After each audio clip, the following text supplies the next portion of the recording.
When my husband was diagnosed with malignant melanoma in March 2011, we thought the world would end.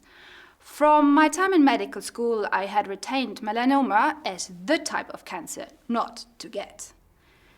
And if you just start Googling on the internet, you will quickly know why, because the prognosis for this type of cancer is extremely poor. At the same time, his tumor had started to grow in an amazing speed. We could see the difference in growth every single day. It was to a point that I didn't want to go to sleep at night because I knew the next morning the tumor would have grown again. And it started growing down his arm. It started in the shoulder. It went down his arm. It immobilized his joint. And in the end, he could hardly lift his arm to the side anymore. He needed help with dressing, with eating, and was in a lot of pain. We then got the chance to get onto one of the novel therapies of a targeted therapy in a clinical trial. And what happened then was as close to a miracle as anything that I've ever experienced in my life. Because the tumor, at the same speed it had grown down the arm, started regressing up the arm.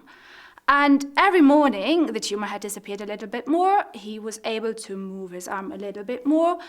And eventually, and this, I have a dated photo of that, and I will never forget that day when he went rowing in a boat on the lake behind the house with our two daughters, who were 3 and 5.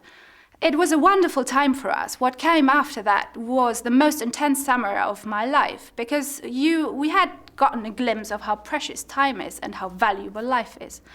And we had a nearly normal life. But then, unfortunately, the tumor found a way around the drug. He then went on to a different type of therapy, which is immunotherapy, and works according to a very different principle. But when we started, he already had quite a bit of tumor. And it started working, but it started working too late, and he died while his first tumor started regressing. So for me, the hope is that one day we will have found out how to combine those both therapies, that we get the benefit of both, and that people like my husband don't have to die anymore.